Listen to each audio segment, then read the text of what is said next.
Hi, Vincent. Hi, Noe. Hi, Meg.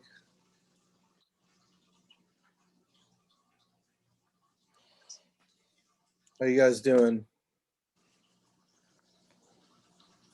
Good. Good. Well, that's good. Um, well, let's give everyone another minute or two to join. See if we're going to be joined by anyone else. Do you guys, in the meantime, do you guys have any questions about the feedback or the deconstruction or anything?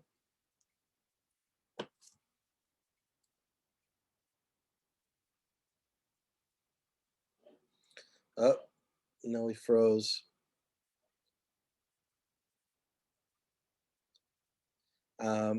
Meg, how are you doing? I actually, Go ahead.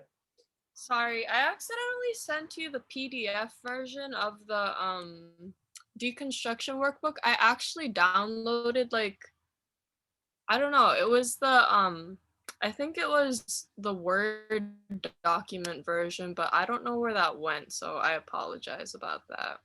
That's all right. Hi, Dobbs.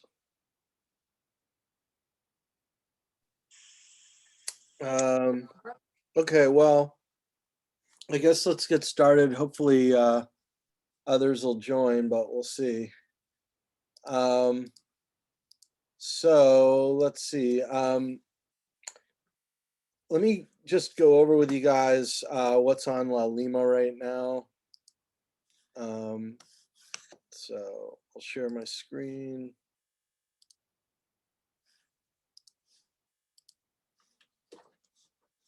And let's take a look.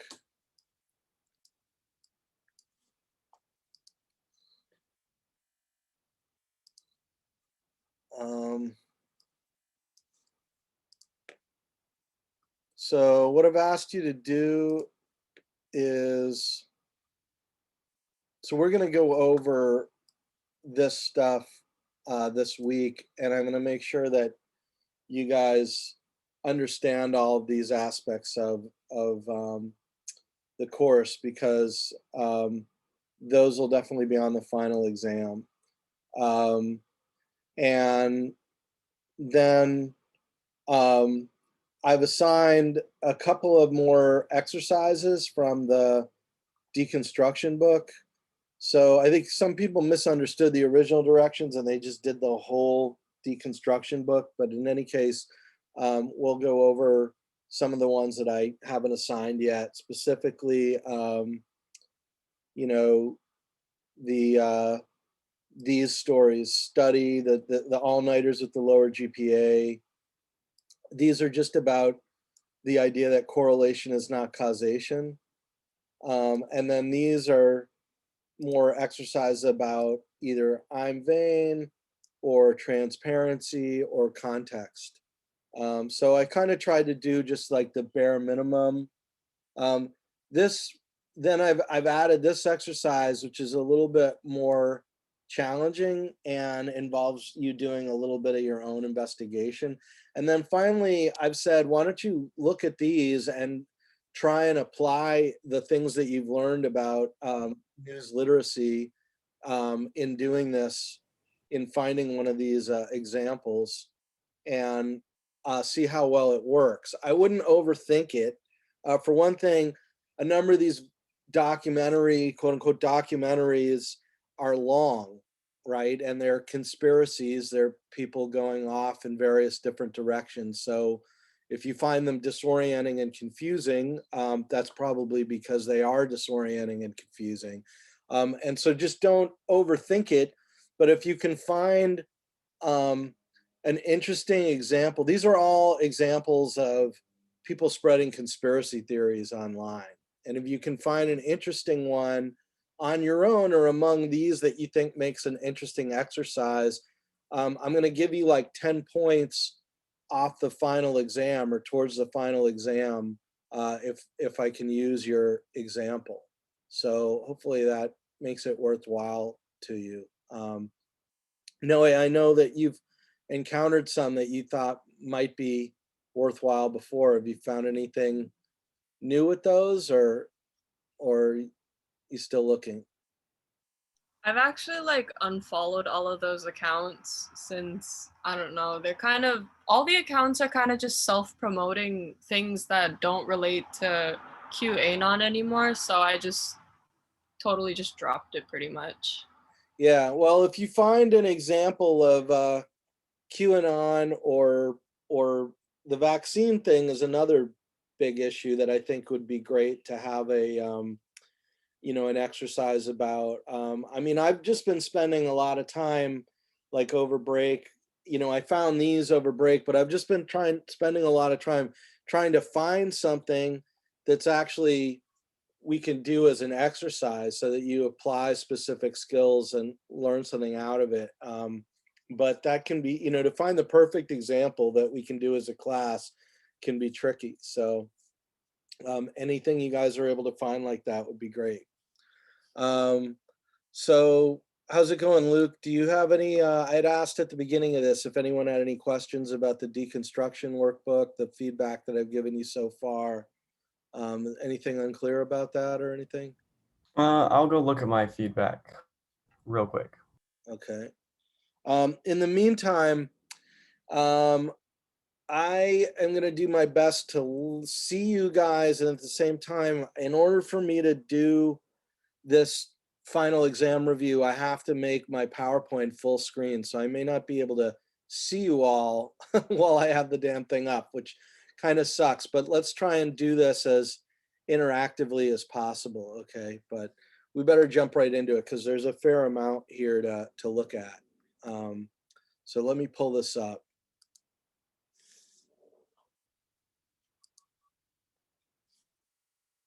And starting at the beginning.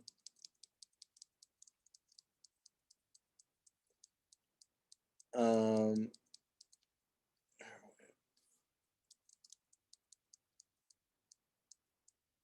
okay. So basically, what this goes through is kind of a step-by-step way to, here we go. Okay. This goes through a step-by-step way of approaching the different stories that I'll give you on the exam and what you should do about them. The first question is just, are the claims or the main points of the story, is there evidence within the story that even matches some of the big claims that you'll find in the headlines or in the first sentences? So we looked at that with, the opening examples of the deconstruction book. And most of this slideshow is pulled from the deconstruction book. And so that's what we'll kind of look at one by one. Step two is, this issue of what's direct and what's indirect evidence. Do you know how to tell the difference, and point them out? I've added, now this is, I'm kind of using stuff that's from Stony Brook University, which has a major center for news literacy, but I've kind of added my own pieces to that. And one of the things that I've added, because I think it's really important, is this whole idea of reading laterally, which is, it's one thing to look and check the evidence within a story, but even within that, some stories are completely bunk, and you only really realize that when you've seen other reporting about the issue. Otherwise, it's not necessarily as obvious what the problems with it are. So I think reading laterally is really, really important.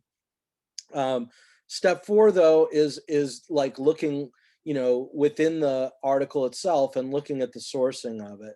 Step five is, as I've said in the feedback that I've given you guys, and I want you to be really clear about this, I'm defining transparency really specifically.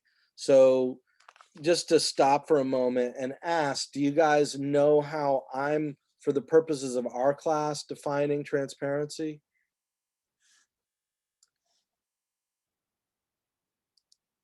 Does anyone know what I mean by that? I gave you all feedback on this in the workbooks that I sent back to you.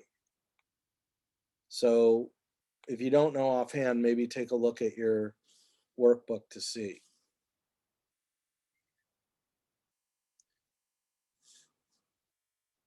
What do I mean by transparency specifically?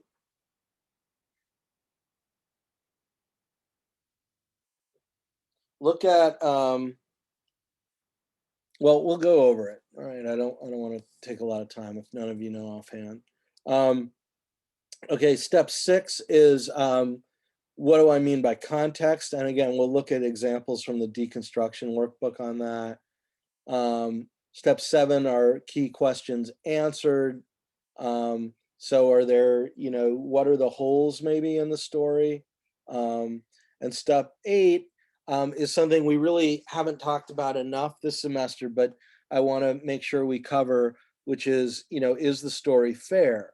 How are we defining fair, and does the story turn out to be fair?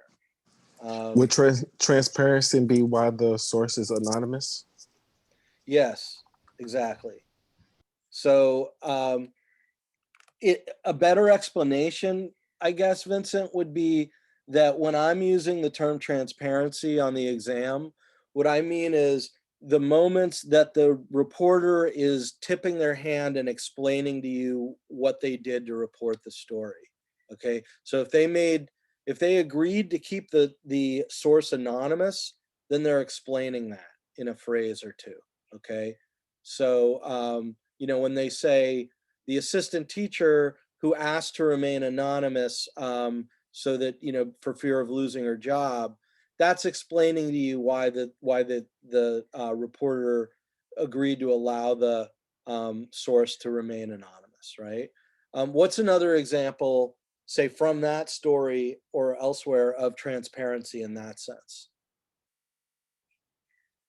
That may be a difficult one for you guys, but I did mark it on on pretty much everyone's deconstruction thing. It's like basically it goes to Like fair. would it be like a coworker saying like a coworker witnessed something happen on a job? Would it be like a coworker not wanting to like testify, or say if they did testify, but to testify anonymously because they don't want to fear losing their job or something like that? Yeah, it's where the reporter gives us what's going on, so that it's not just behind the scenes. We know why this person is remaining anonymous. So that's transparency in the sense of, okay, we don't have the name of the person. Them not being anonymous would be totally transparent, right? But the reporter is being transparent by saying we protected this person's identity for this reason, right? Another example of transparency, though, in the way I'm using it, which is again, the way that the reporter lets you know what they're doing, is when there's an issue of fairness and they reached out to somebody accused of something, or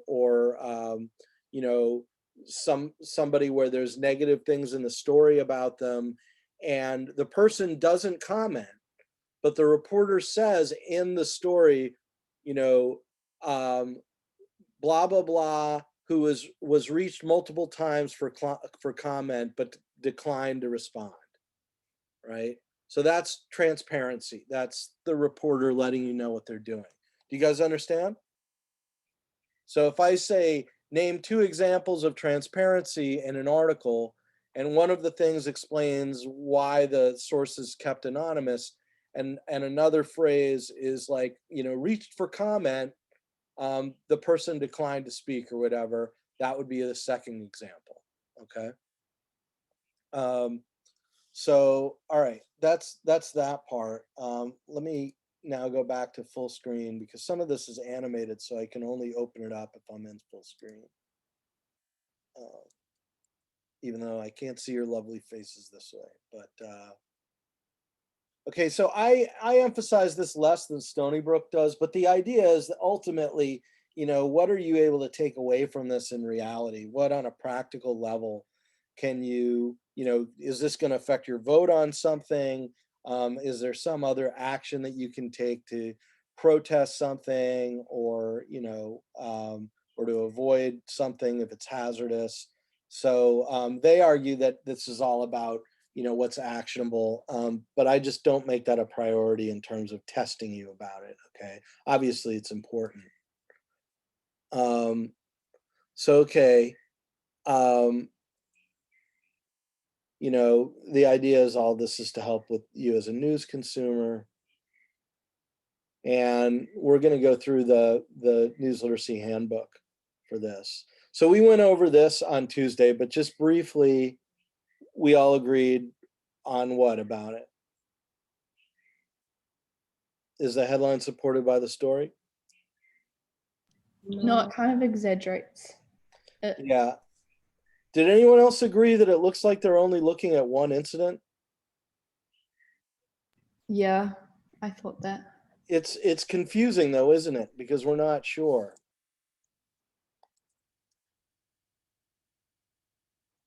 It says the recent sexual assault of 2 students, so it does sound like it's one incident.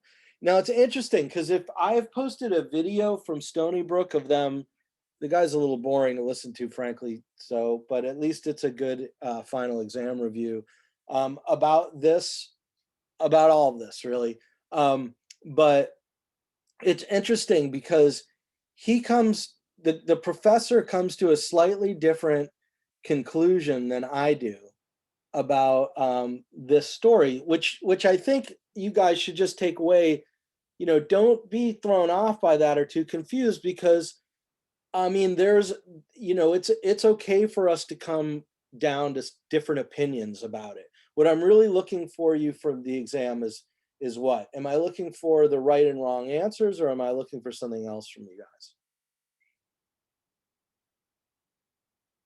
You understand my question? All right, let me explain it a little better. I'm not looking for a right and wrong answer necessarily. I'm looking for the quality of your answer, like the quality of the critical thinking that you show in how you write your answer. Okay. So whatever answers you come up with, just try and offer solid reasons for why you came to your conclusion. And if your reasons aren't solid, then maybe you need to give them a second thought or a second look. So how many of you guys remember the conclusion I came to in the feedback that I gave you on this story?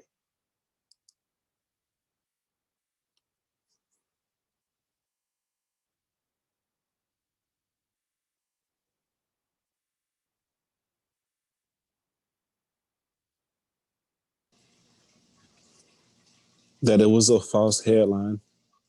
Yeah. Now, Vincent, do you agree with me? Yes. Okay. Because the professor actually did not. The professor felt that the evidence in the story supported the idea of the headline and lead. Which do you the rest? So Vincent, you agree with me, right? Yeah, because it said, hold on, let me see. I remember talking about it. Well, let me pull mine up. How many of you guys agree or disagree? What do you guys think? I agreed initially, like when I first read the headline and then read the story, I thought that it was not necessarily supported by the story. But then when I actually went back and looked, it's not a lie. It's just kind of like a bit tricky, because weird life forms technically is bacteria, and whatever they were saying was trapped inside the rocks. Like technically, scientifically, that's true. But for people who aren't necessarily scientifically knowledgeable, that weird life forms can maybe give this crazy notion of like aliens. And I think that they were playing on that ignorance in a sense, because weird life forms, scientifically is bacteria, but I don't think that necessarily that is what people's minds would jump to when they read the article heading. Well, it's interesting because the professor actually brings that phrase up, Libby, and he says if you look down deeper into the story, you'll see that in fact the scientists themselves use that phrase, weird life forms. So it's what I was gonna say too, and then they said that it was too dangerous to reach the weird life forms or whatever. Right. So Vincent, where did I have a problem with that in terms of the headline? I can't remember how. I just tell you, I mean, my issue was in raising hopes.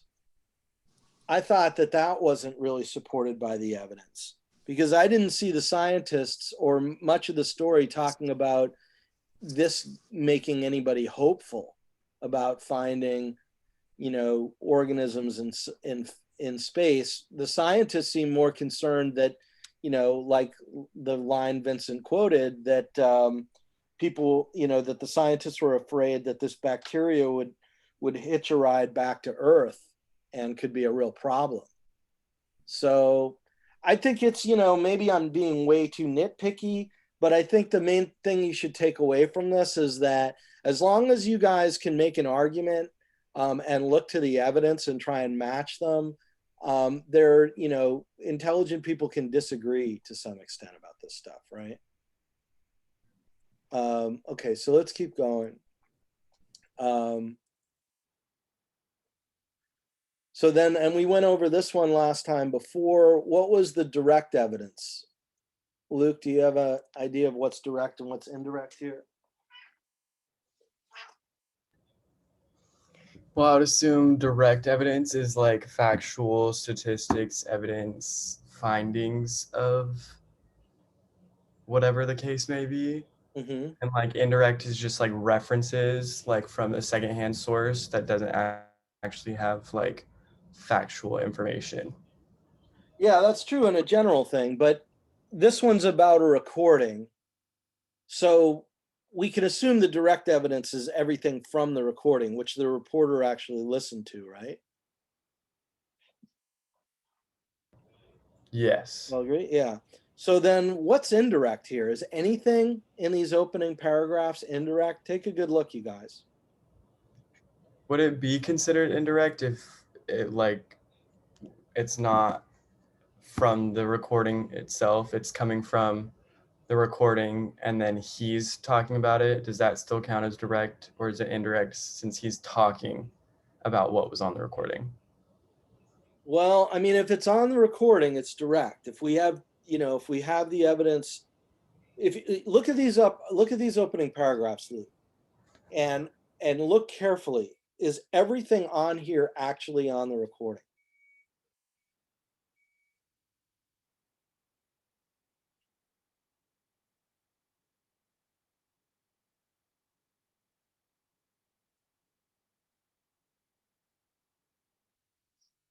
Look at these opening sentences. Is that on the recording?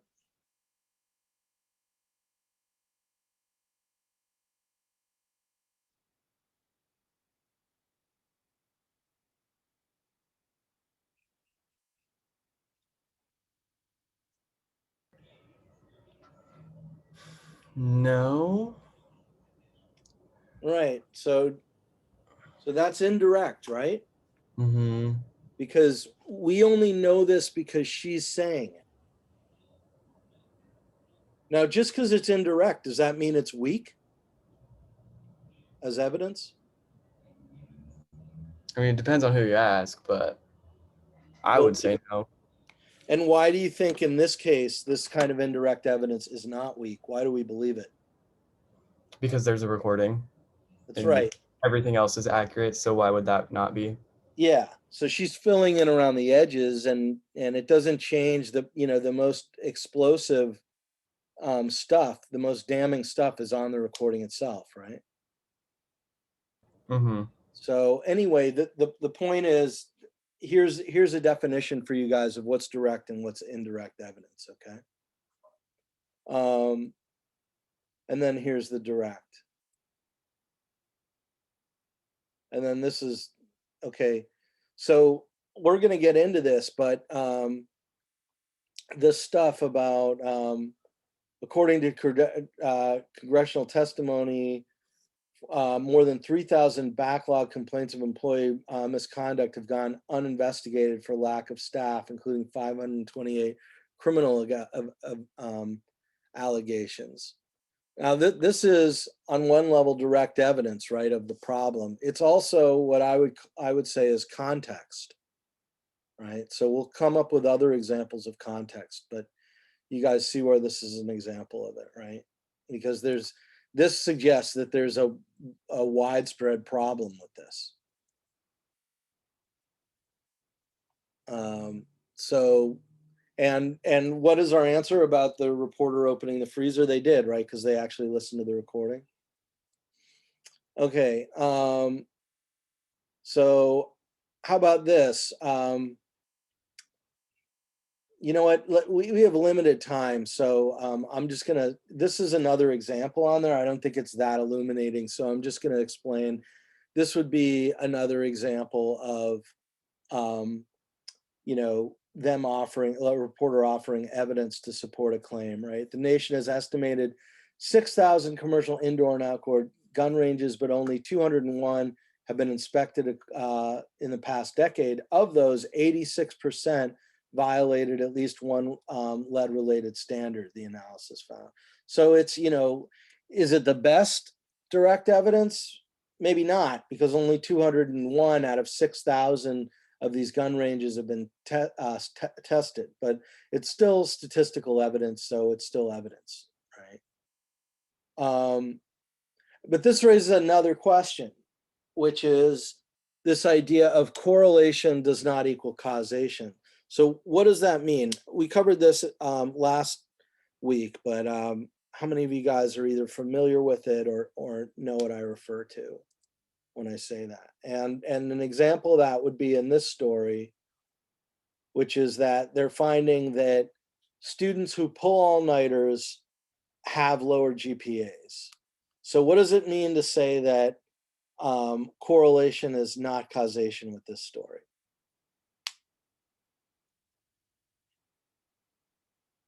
What does correlation mean? Students who pull all-nighters have lower GPAs. What does correlation mean in that sense? What one thing has to do with the other, I think. Well, there seems to be a similarity, right? There's at least, you know, there among these students, like if we look at the actual story, there's a certain number of students, 65 students in this one class said they had pulled one or more all-nighters, and 45 said they hadn't done any, okay? Of those 65 students, they had lower GPAs. So that's a correlation, right? Among the students in this class. Is that the same thing as a causation? What's a causation? It means like there's a direct relationship between two things. So it's like a domino effect. It definitely causes the other. Right. Well, Whereas, I mean, if most students who pulled all-nighters, if the students who pulled all-nighters tended to have lower GPAs than the students who didn't, then we must know that all-nighters cause lower grades, right? no, because you said tended to, which would only indicate a pattern rather than a cause. What did you say? Like you said tended to, Right. which is an indication that it's only a correlation, because correlation is just showing that there's a positive pattern between two things. So there's a positive relationship that if this happens quite a lot of the time, this other thing happens too, but it doesn't necessarily mean that A causes B, it just means that they happen together, if that makes sense. Yeah. So do you guys agree with that? Does anyone disagree with that? What could be another, if it's not lack of sleep, what could be another cause of a lower GPA? Procrastination. Right. Yeah. Maybe they all put, Drugs. you know, what? Drugs. Drugs? Well, because they're like taking Adderall or something to stay up all night. I guess that could be. What about this one? So like Tom, you know, the movies that do best with Tom Cruise are the movies where he runs the most. So the fact that Tom Cruise, maybe it's the way he runs, because like look at what he does with his hands. That's pretty fancy. So does that make it a better movie when he runs? I mean, if people like action and they want that action, then yeah. Well, do you think that the fact that they found that more of these movies do well when he runs in them, the more he runs, the better the movie is done? Do you think that shows that, Luke? Can you rephrase that, please? Yeah. Okay, so what they found is that the movies that do the best, in the movies that do the best, he runs the most. Mm-hmm. So he runs the most in the movies that do the best. You know, they looked at the amount of time he spends running and how well the movie did, like at the box office. And they said the more he runs in a movie, the better the movie does. So does that mean that necessarily, like you said, people like action and running is action, and so therefore the fact that he runs more is what makes it a better movie?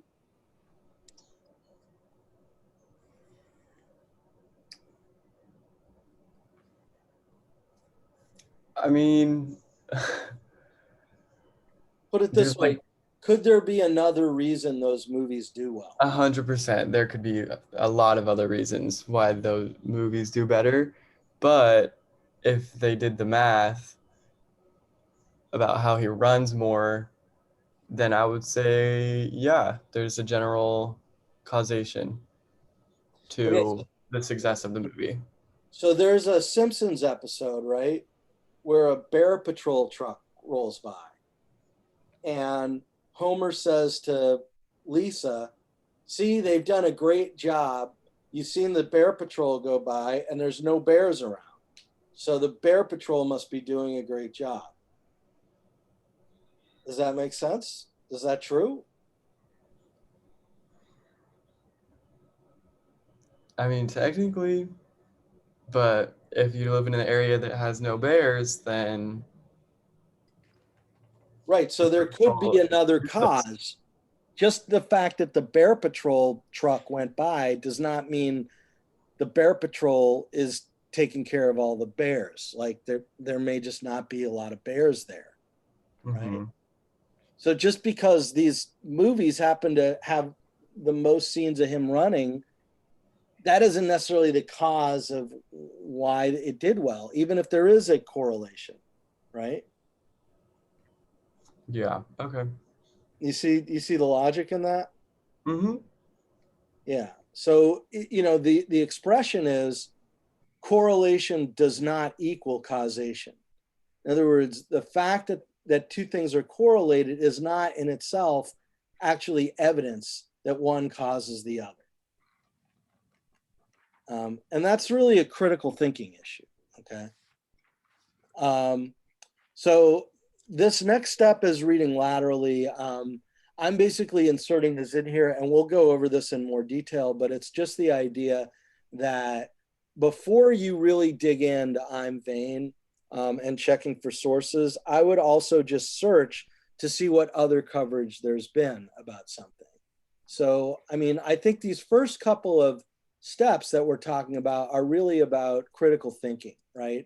They're saying, you know, do the claims match up?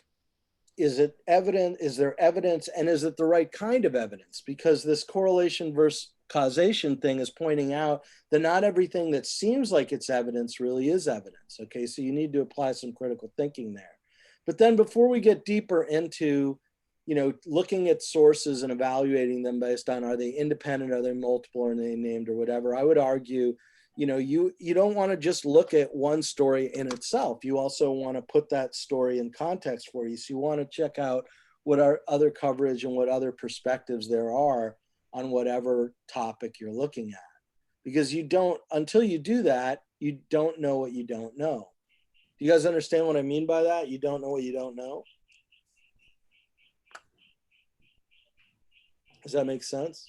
Meg, I haven't asked you, or Dobbs, I haven't asked you anything today. Do you understand what I mean by lateral reading and why that's important?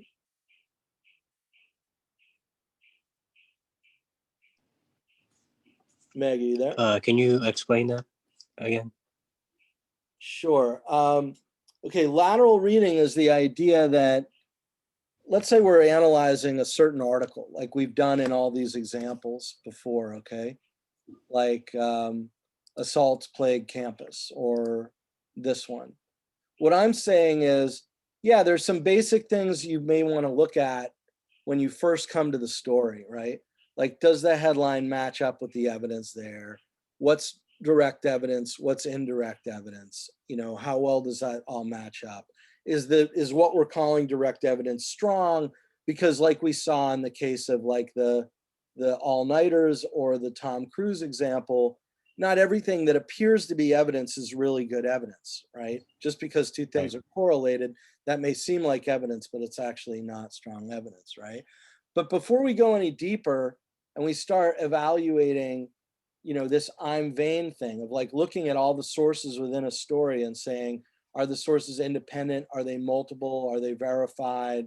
Are they authoritative in their name? Before we go there, maybe what we should do is we should see if there's any other coverage of, say, like weird life forms in outer space or all-nighters and GPAs. Are there any other articles that we can find on the internet from other sources about this topic that may give us a different perspective? Because everything may seem totally logical within the story itself, and it still may be a bit wrong. We don't know what we don't know. If we go look around and see what other coverage there is, we may find issues with the whole story that we wouldn't know unless we go see what else is out there in terms of coverage. Do you understand what I mean, Dobbs? Yeah. Okay. And Meg, are you there? Mm-hmm. All right. Are you following me there? So what the lateral reading you're talking about is without checking or researching on outside sources, you find the evidence and then you reflect back on the statements. Yeah, I mean, on a simplest level, what I'm saying is that, like, if you find let's say you find this story, okay? One thing that in terms of being news literate, you need to do to decide whether it's true or not is not just look within the story itself. It's also to look and see what other coverage there's been about this topic. Do you see what I mean? Oh, I was thinking the other way. So you look at the other sources presented on the same topic to find the the common truth. Let's say that again. So you look to the other sources as well. Well, don't use the word sources because then we're going to be mixing that up. So other outlets, other organizations that's talking on the same topic, and find like the common truth. That's right. Like, for example, if you guys were to find a story, you may find a story about this woman who's been representing Donald Trump as an attorney. You know, I think he's distanced himself from her or whatever. But she's been claiming, for example, that Dominion voting systems are, there's been a conspiracy, and that this company called Dominion Voting Systems, which created these voting machines, rigged the election for Joe Biden, and that Donald Trump really won in these places, but because they were rigged voting machines, you know, they cheated, and so they're making it appear that Joe Biden won, right? Well, if you just read one story that's full of her accusations about Dominion voting systems, you might believe it. But if you go and look at the broader coverage of Dominion voting systems, you might find that there's all this false information that's been put out about Dominion voting systems. And you might find a story that actually has the way Dominion voting systems itself has responded to these accusations, which maybe wasn't in the original story. And so you find out things that bring you to a different conclusion about what you were looking at. You would never have come to that conclusion if you were only focused on that one article that you read. You had to pull back and look at other articles. right? So what I've done is, I'm calling that lateral reading, but beyond that, what I've done is I put up on your on your site, and it was, I think, for on La Lima, I think I put it up last week's. I didn't repost it because it's on last week's. This lateral reading thing, which is, let me find it.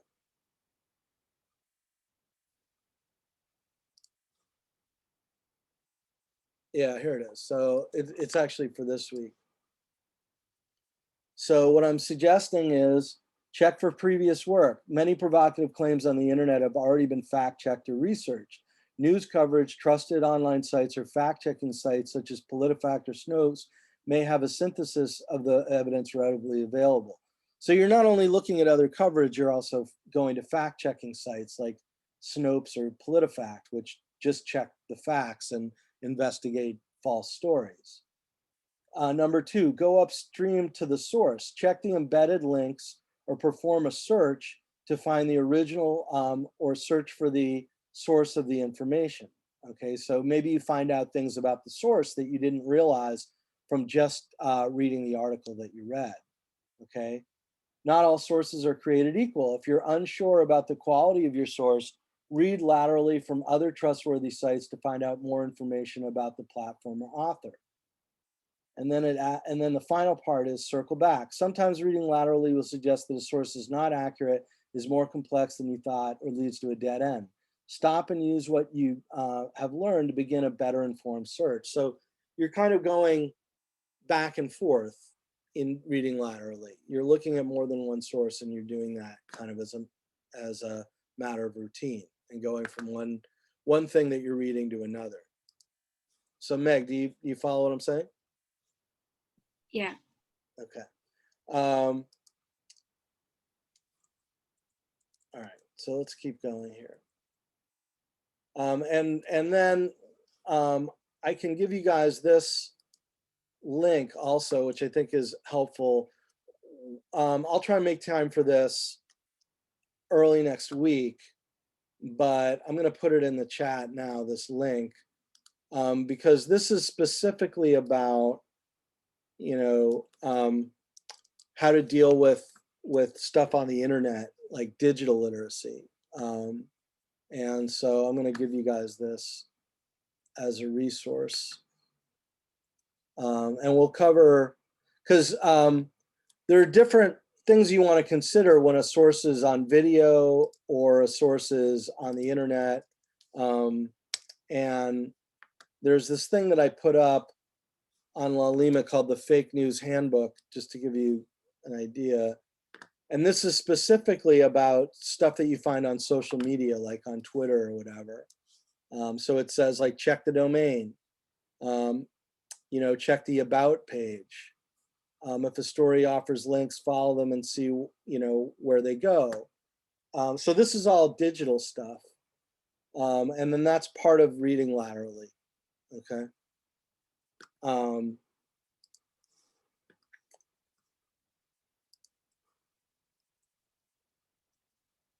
And then now we get into IMVAIN, okay?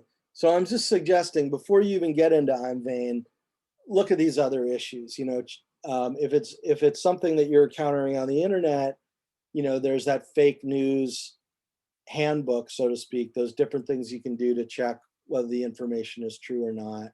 And also you can check other stories. But once you're just focused on the story itself, you want to look at it through this system of IMVAIN. So I've given you in the workbook a checklist. And when you guys get the final exam, I'm going to give you this checklist, and I'm going to ask you to fill this out for a couple stories. Like, I'll probably give you, like I was saying, a video, and there are specific ways that you want to look at a video story that are slightly different. I mean, they're pretty similar, but they're slightly different than if I give you something that's like a false tweet.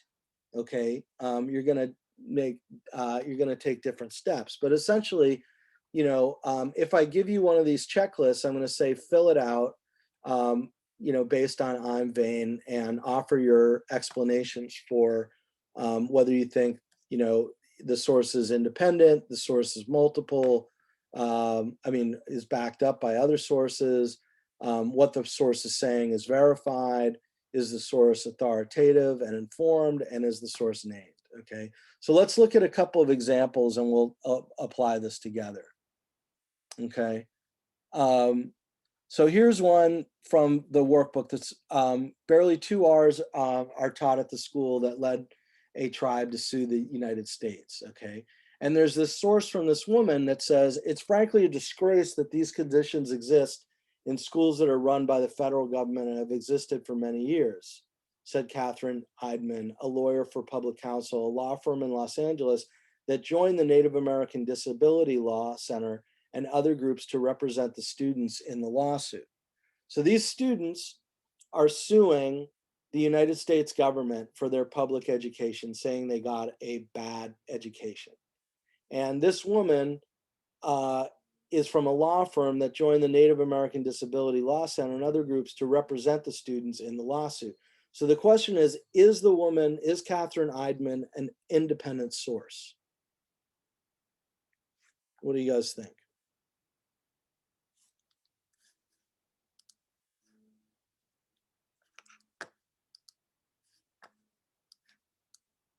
Noe, what do you think?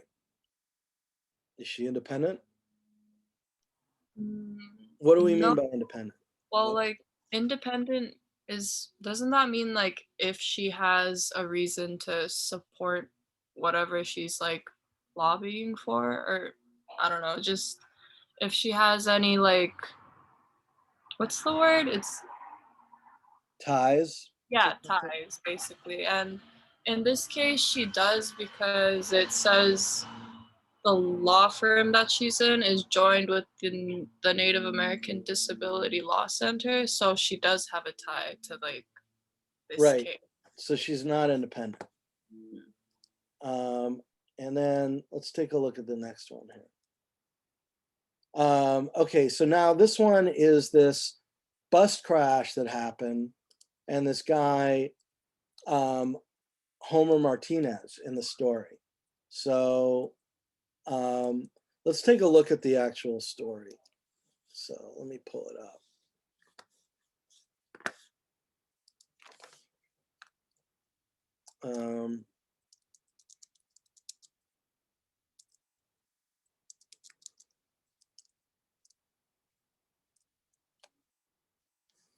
Let me see if I already have it open. So you guys open up your thing and see if you can find this bus crash story.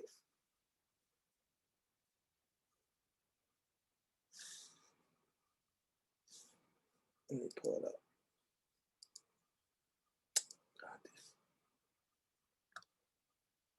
Okay.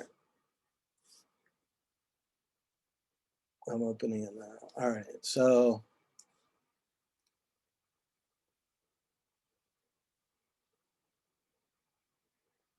we're looking at this guy, Martinez.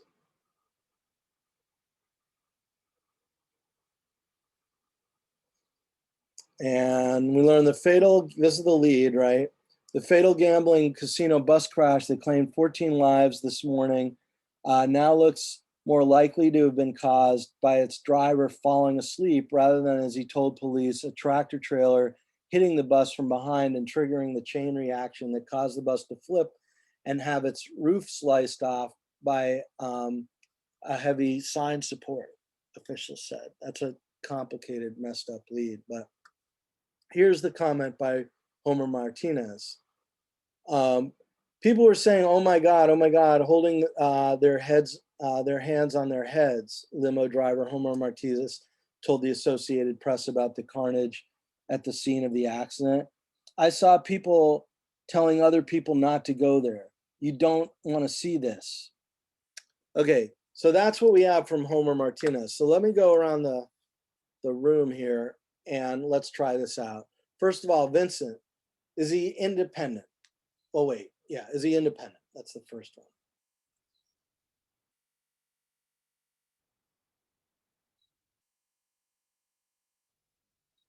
Are you there, Vincent? I am. Oh wait, is Raymond independent, right? Is that We're talking about Homer Martinez. wait, Homer Martinez? You see my screen? The bottom paragraph here. He's a limo driver.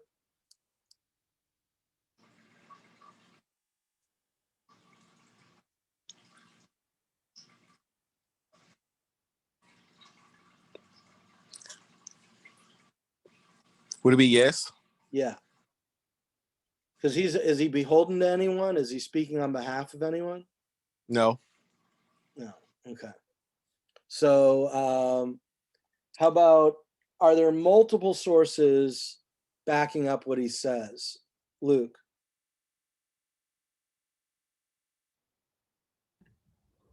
Multiple? Yeah. Yeah. Is that the same source the entire time? Well, there are other people, but Yeah, there's no, there's multiple sources. The New York City Fire Department, does that count as a source? Yeah, maybe so. So you'd have to explain that. You'd have to explain that that's your thinking, right? Because as I look at this, I may not have thought of that. But Yeah, we I'm don't gonna go really, with multiple sources. what? Yeah, multiple sources. You would go with that? Mm-hmm. I think it's tricky to say, right? Because he's speaking to a specific thing, and we don't have other people saying that. Mm-hmm. But we do have plenty of other people at the scene who probably could have corroborated it. Okay. So, I might explain something like that Mm-hmm. about it, okay? All right. This isn't math, right? This is more of an art than a science, right? But the idea is critical thinking. So it's just, you're trying to show what your thinking was about what you trust and how you came to your conclusions about the article. So the next is going to be verified. So what would you say, Dobbs? Would you say that what this guy is claiming is verifiable or is verified?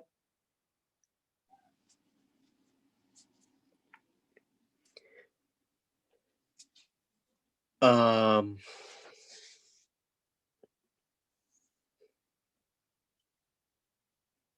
I mean, I would say yes. It's probably verifiable, right? I don't know that it's verified in the actual story, but it's certainly verifiable, right? Yeah. Okay. Now, what about him being authoritative and informed? How do we answer that one, Libby? What would you end up answering for that?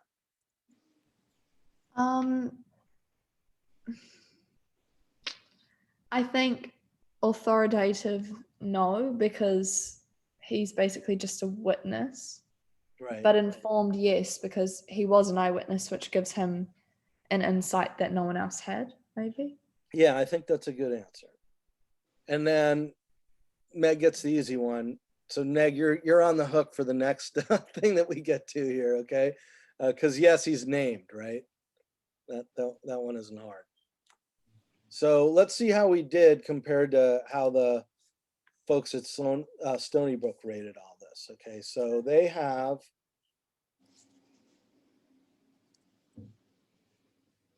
independent, yes.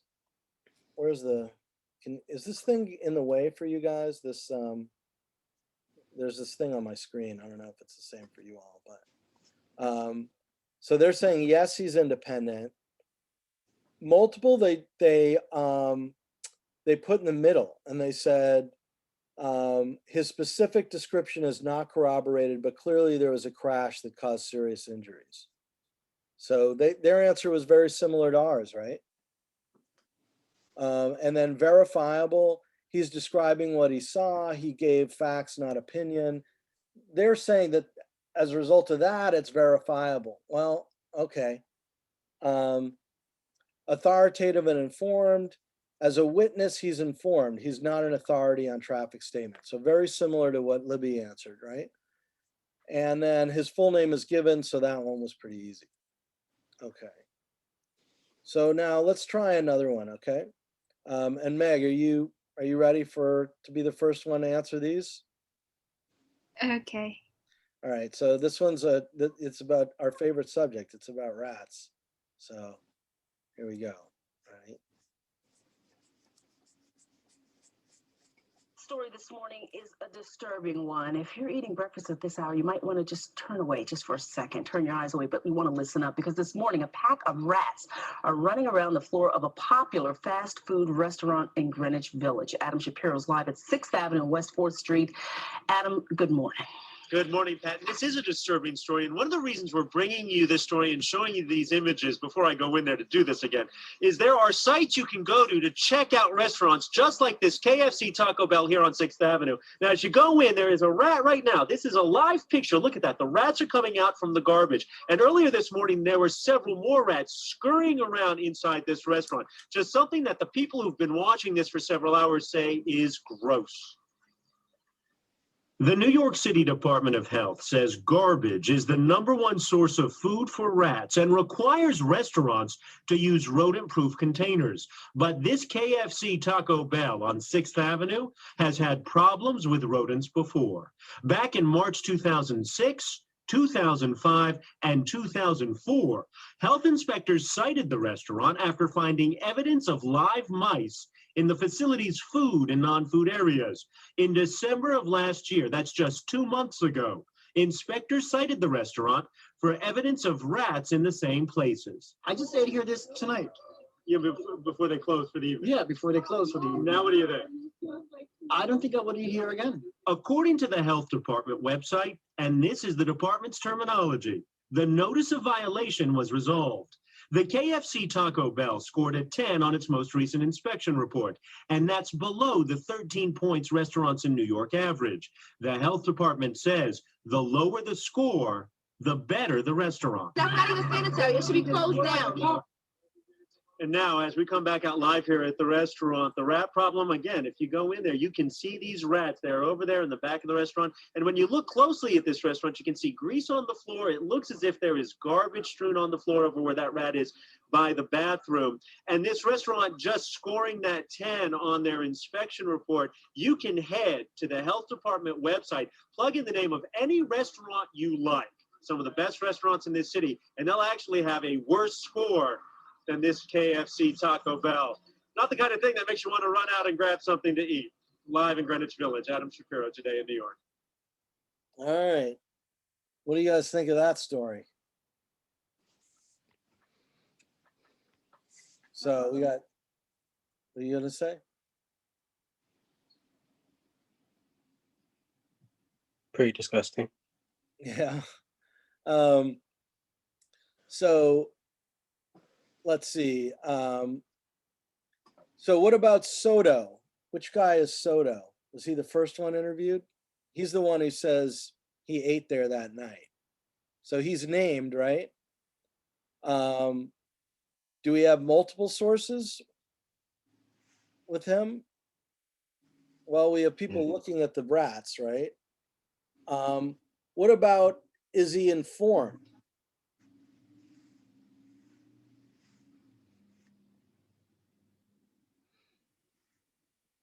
Well, he wasn't informed before he ate there, so.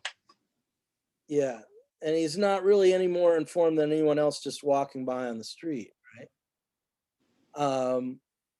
So, you know, there's a real question about, you know, is the source, are these sources informed or uninformed? I mean, the food is in containers, right?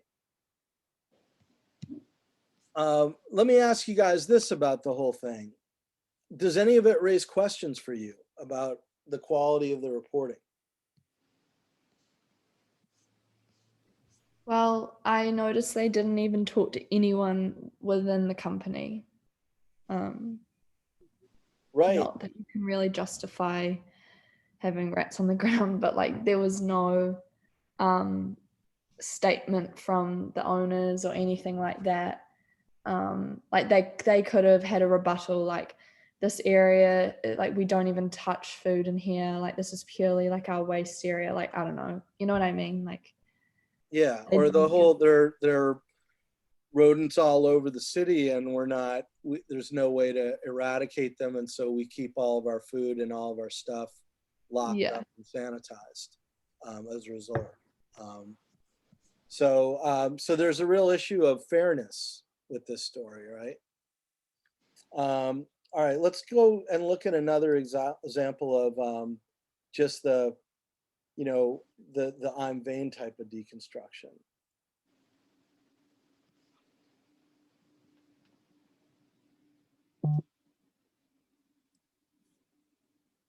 All right, so those safety concerns about guardrails on the nation's roads. A new lawsuit says a common type of guardrail can potentially cause serious injury or even death in some accidents. ABC's Brian Ross is back, has that story for us. Well, good morning again, Robin. This is a story about twisted metal, lost limbs, and painful death. An ABC News investigation into a fixture of American highways that is now at the center of a huge controversy, producing outrage from motorists across the country. Just after midnight on Interstate 40 in North Carolina, where a guardrail meant to protect almost killed. Oh my God. The motorist hit the guardrail head-on after nodding off, and the long steel rail, seen in this photo from behind the driver and passenger seats, sliced through the SUV and then cut off his legs. Are you saying you've lost both your legs, sir? Yeah. In another case, 31-year-old Rebecca Dreyer, a single mom from Pennsylvania, lost her right leg after hitting a guardrail during a rainstorm. I didn't realize that it essentially was a spear that came through my car. Now she and others are suing the company that makes them, Trinity Industries of Texas, saying there's something wrong with hundreds of thousands of their guardrails across the country. My sneaking suspicion is that this is really just the tip of the iceberg. As seen in this test video, thanks to an ingenious design of what's called the N-terminal, guardrails are supposed to be able to absorb a direct hit, even at 62 miles an hour, without turning into deadly spears. But according to the people suing Trinity, including this competitor, Josh Harmon, the company slightly changed by just an inch some of the dimensions of the N-terminals, disrupting the basic physics of the device. This failed. This is a classic failure. These devices are designed supposed to save your life, and they're not. In fact, the inventor of the original guardrail terminal, Dr. Dean Sicking, a leading expert on impact, now studying football injuries, tells ABC News the changes made by Trinity were done without his knowledge. I was not involved in that change and never really understood why they did it. According to internal company documents obtained by ABC News, Trinity engineers calculated shaving off an inch would save about $2 for each ET, N-terminal.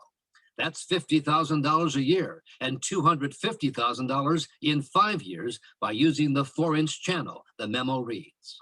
Trinity says its modified guardrail terminals have passed crash tests like this one and met all federal standards. But now many question whether the crash tests in ideal conditions reflect what happens in the real world. Rebecca Dreyer says she knows too well what happens in the real world and says it's now time for the Trinity guardrails to be taken off the highways. Because how many more people do you want to lose limbs and go through all of this? But for now, those guardrail terminals remain on the road all across the country. And federal highway officials tell ABC News today a nationwide review of the safety and performance of all guardrails is now being planned. Okay. So looks like we lost a bunch of people, I guess, because it's been an hour. So in looking at this, you know, what you guys would do is you'd evaluate the sources based on IMVAIN, right? And you'd say, you know, is the victim an independent source? How would you judge that?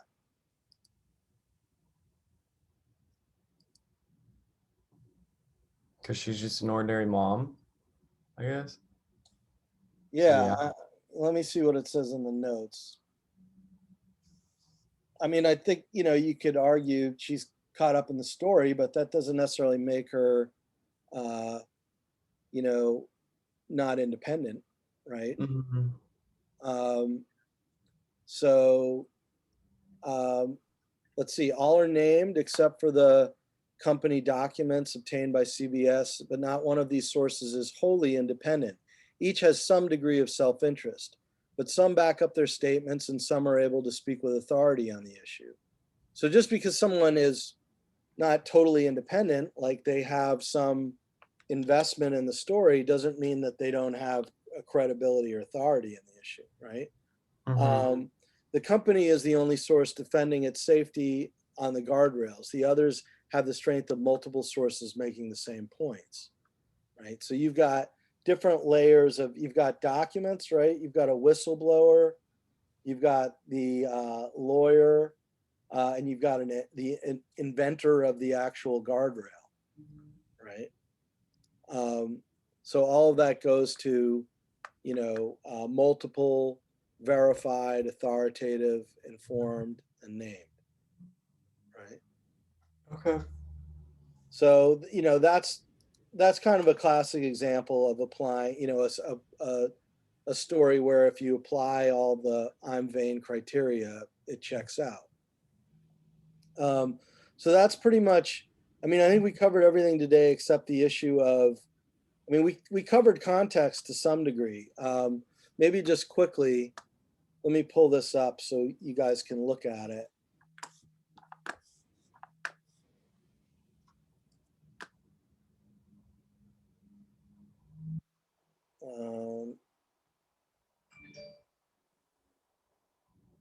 So where is this one about the town and the rape? Okay, so this one. Can you guys see this, my screen pretty well? Yeah. So what are examples of context here?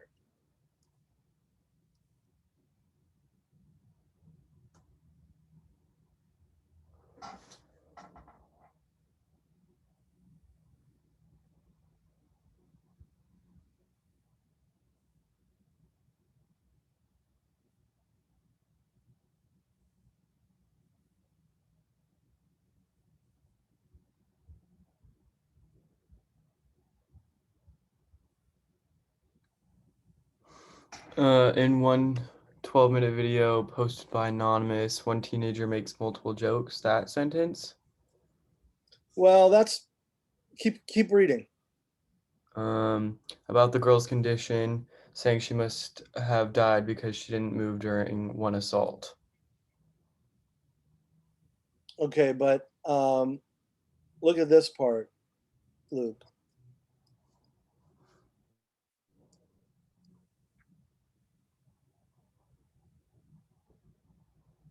And then the next paragraph. Okay. So why would that, the fact that it's a old mill town and the middle income of the people, and why would that matter in this story? Because it shows like how it's not like a usual occurrence and like how it probably rattled the whole town. Well, look again, who's accused? You see what it says here? Okay, Steubenville was once a thriving mill town. When the mills closed, it became a shadow of its former self as a number of its residents moved away to find work elsewhere, and a number of the businesses closed. Today, its population is primarily blue collar with a median income between 33 and 34,000, well below the national average. The Steubenville High School football games have long been a gathering point for residents who point to the team's against all odds play that helped elevate its reputation in the state. Aren't they trying to cover up the story with like other more important, not important, but like more important to the residents of that town, like the football game? Well, there's allegations of the cover up. And so what do these paragraphs here have to do with all of that? Who's accused? The two boys? The other boys. But who's, more importantly, what do we know about them? They're on the football team? Yeah. They're on the football team. So, so that's why context here matters, right? Mm-hmm. So again, I mean, let's just wrap up by bringing you back to the La Lima page for a minute. And what I said we were going to cover this week is critical thinking, direct versus independent versus indirect evidence, reading laterally, transparency, context, fairness, applying IMVAIN, right? So you guys have any questions about it if I ask about any of that on the exam? I don't think so, as long as if we're like backing up why we think that, that's like the most, like what you're looking at the most.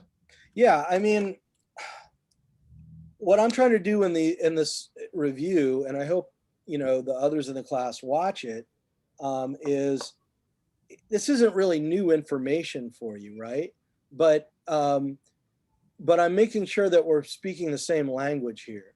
And so if I ask you to look at something and talk about it within a news story, you know what I mean. If I ask you to identify context in it, you know what I mean by that. If I ask you to cite examples of transparency, you know what I mean by transparency in that, right? Because these are all words in the English language. You may not really know what I mean unless we've had this conversation we just had today. Mm. That Okay. make sense? Yeah. Meg, do you get it? Yeah. Okay, so the thing we'll do Thursday, which is equally as important or maybe more important, is that I'm going to ask these questions on the exam. I'm going to ask, explain some parallels between the problems we face with media today and the problems we faced from World War I through the 1920s. And what were some of the concerns about the power of media facts then, and what are some of the concerns now? And then the second part of that is, here are 4 questions. I'm going to ask you to choose 2 to answer. Okay. Now I'll try and create a video for you all so that you can just watch the video about it. But I'll go over it with everybody on Thursday and discuss it to make sure that, you understand it. So that's pretty much it for today. Do you guys have any questions? Do you think that'll be important to do on Thursday for you? Yeah, I feel like that'll be good to go over on Thursday. I mean, because you have the PowerPoint on La Lima, but my concern is that unless I talk about it with you all, you won't really understand it, or you may not completely understand it. So that's what we'll do. So, all right, you guys. Well, thank you for hanging in there. Any final questions? I think I'm okay. Okay. All right, you guys. I'll hopefully see you Thursday. Okay. Okay. Thank See you you. then. Yeah. Thank you. Yeah. Take care.